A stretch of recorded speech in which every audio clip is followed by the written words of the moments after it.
Hi hello नमस्कार. आज आपण बनवणार आहोत सोयाबीन चिल्ली. गॅसवर मी पाणी उकळत ठेवलेलं आहे. आता त्यामध्ये मी हे साधारण 2 वाटी सोयाबीनच्या वड्या आहेत त्या टाकते.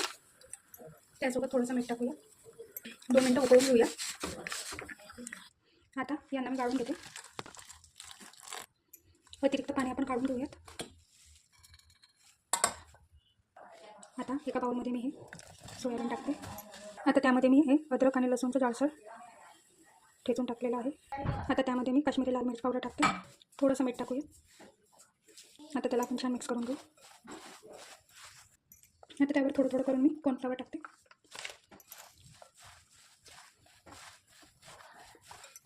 मिक्स करून घेतलेलं आहे कॉर्नफ्लॉवर. अजून पुन्हा एकदा मी त्यात कॉर्नफ्लॉवर टाकते. पुन्हा आपण छान प्रकारे मिक्स करून घेऊ.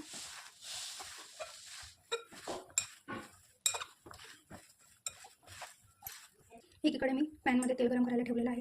तेल छान गरम झालेलं आहे. आता यांना सोयाबीनला आपण डीप फ्राय करून घेऊ. त्या पॅनमध्ये थोडंसं तेल टाकते. त्यात आपण बारीक चिरलेला लसूण टाकूया.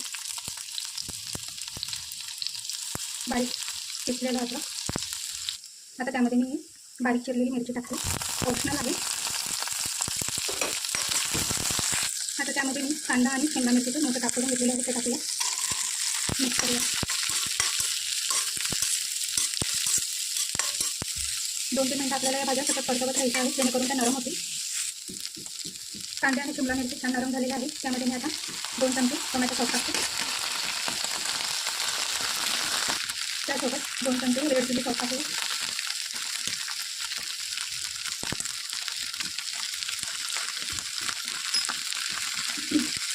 त्यासोबत ग्रीन चिली सॉस टाकूया. 1 चमचे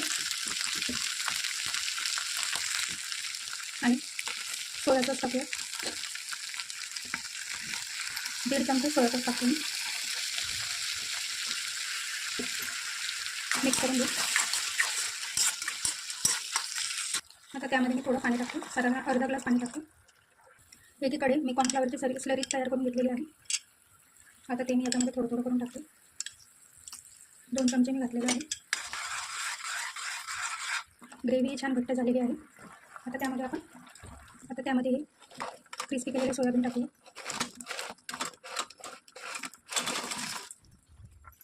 आणि मिक्स करून घेऊ.